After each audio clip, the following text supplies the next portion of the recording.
जय हिंद दोस्तों खुशखबरी। आज की वीडियो केंद्रीय कर्मियों और पेंशन भोगियों को बड़ा सुकून देने वाली है, क्योंकि एआईसीपीएन के आंकड़े आ चुके हैं और एआईसीपीएन के आंकड़ों से डीएडीआर तो आपका बढ़ेगा ही, लेकिन डीएडीआर उस स्टेज पर पहुंच चुका है जिससे आपके सैलरी, पेंशन और अलाउंसेज पर भी फर्क पड़ने वाला है। इसलिए दोस्तों आप वीडियो को पूरी देख सकते हैं। सबसे पहले तो आप देख लीजिए एआईसीपीएन के आंकड़े जो हैं 31 जनवरी 2024 को, ये दिसंबर के आंकड़े हैं दोस्तों, और दिसंबर के आंकड़े 0.3 पॉइंट गिर करके 138.8 हो चुका है, जिससे आप यह देख रहे हैं डीएडीआर का कैलकुलेटर। तो आपका डीए और डीआर जो कि 1 जनवरी 2024 से होना है वह 50% को क्रॉस कर चुका है। अब बात करेंगे दोस्तों, जैसे ही आपके डीएडीआर 50% क्रॉस हो जाता है, हालांकि दोस्तों सरकार की तरफ से घोषणा होनी बाकी है, कैबिनेट का इसको अप्रूवल मिल जाएगा मार्च में, ठीक है ना। उसके बाद जो है आपको एरियर के साथ में डीएडीआर मिल जाए। तो दोस्तों जो भी आपका डीए और डीआर अनाउंस किया जाता है, कैबिनेट की तरफ से पास किया जाता है, वो बेसिकली एआईसीपीएन के आंकड़ों के मुताबिक ही किया जाता है। तो अब देखते हैं कि 50% डीएडीआर हो जाने पर इसका असर आपकी सैलरी, पेंशन या अलाउंस में किस प्रकार से पड़ता है। सबसे पहले मैं बताऊंगा दोस्तों अलाउंस के ऊपर। आप देख रहे हैं यहाँ पर what are all the allowances will be increased when DA reaches 50%, यानी कि जब 50% पर डीए पहुंच जाता है तो किस प्रकार से कौन कौन से अलाउंसेज आपके बढ़ जाते हैं।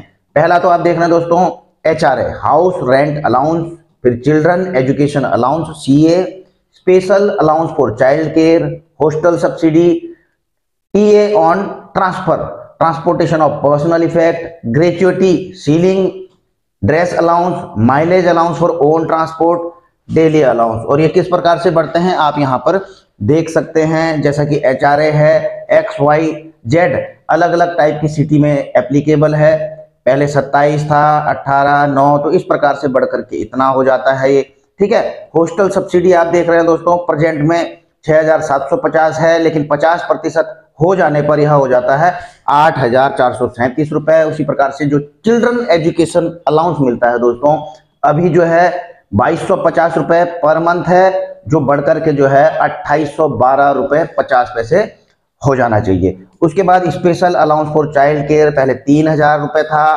50% के बाद 3750 रुपए, और चिल्ड्रन एजुकेशन अलाउंस फॉर दिव्यांग चिल्ड्रन तो 4500 रुपए से बढ़कर के 5625 रुपए।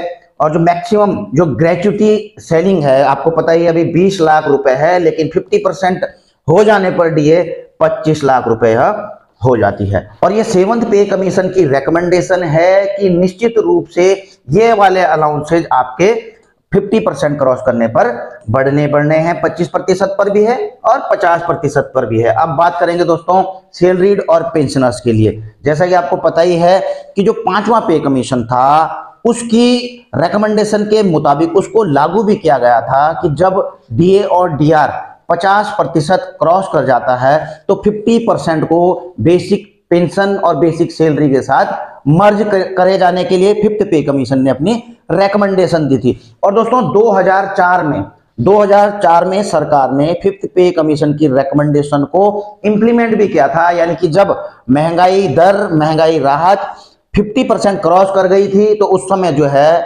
50% डीएडीआर को बेसिक सैलरी और बेसिक पेंशन में मर्ज कर दिया गया था। और इससे जो है कर्मचारी और पेंशन भोगी दोनों प्रभावित हुए थे। लेकिन अब का क्या सिनेरियो है दोस्तों, जो 6वां पे कमीशन था और जो 7वां पे कमीशन था, तो उन्होंने जो है यह 50% जब हो जाता है तो यहां पर कोई रिकमेंडेशन नहीं की थी इस प्रकार की कि इसको जो है मर्ज किया जाना चाहिए। इसलिए दोस्तों यह जो है ऑटोमेटिकली नहीं हो सकता है। और दोस्तों जो 7वें पे कमीशन ने अपनी रिकमेंडेशन दी थी कि 50% जब डीए और डीआर पहुंच जाता है तो उसका क्या किया जाना चाहिए, तो भविष्य में वेतन संशोधन तब होना चाहिए। उन्होंने जो इस चीज को रेकमेंड किया था कि जैसे ही 50% डीएडीआर पहुंच जाता है तो वेतन संशोधन होना चाहिए, यानी कि जो पे पेंशन है उसको रिवाइज कर दिया जाना चाहिए, इसको एक नए फॉर्मूले के तहत रिवाइज किया जाना चाहिए। चाहे मैंने पिछली वीडियो में भी बताया था आपको कि एक्रोइड फॉर्मूला है। और इसके अलावा जो है इन्फ्लेशन और कॉस्ट ऑफ लिविंग को मद्देनजर रखते हुए आपकी जो पेंशन है, जो आपकी सैलरी है, उसको रिवाइज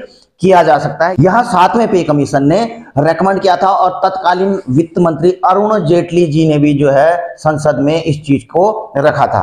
अब देखना यह होगा कि सरकार इस पर क्या निर्णय लेती है। क्या 50% डीएडीआर को बेसिक पेंशन, बेसिक सैलरी में मर्ज किया जाएगा, या फिर एक्रोइड फॉर्मूला को जो है इसको अप्लाई किया जाएगा, या फिर इन्फ्लेशन और कॉस्ट ऑफ लिविंग के मद्देनजर जो है आपकी पे और पेंशन रिवाइज कर दी जाएगी। तो दोस्तों ये सब चीजें हैं सरकार के ऊपर। और इसके अलावा दोस्तों 8वां पे कमीशन तो है ही, जो कि 2026 से लागू होना है। हालांकि दोस्तों इस पर जो है अभी सरकार की तरफ से किसी भी प्रकार की तैयारी और ना ही कोई स्टेटमेंट दी गई है, और ना ही इसके लिए अभी तक कोई बोर्ड गठित किया गया है। संभवतः चुनाव से पहले सरकार इन सभी चीजों पर विचार करके कुछ घोषणा कर सकती है, या फिर इसके बाद, चुनाव के बाद जो है इन सभी मुद्दों को अमल में लाया जा सकता है। इसी के साथ अपनी वीडियो यहीं पर समाप्त करता हूं। आपका भी कोई राय हो तो आप कमेंट बॉक्स में जाकर के लिख सकते हैं। जल्द मिलेंगे नई वीडियो में नई जानकारी के साथ। जय हिंद, वंदे मातरम।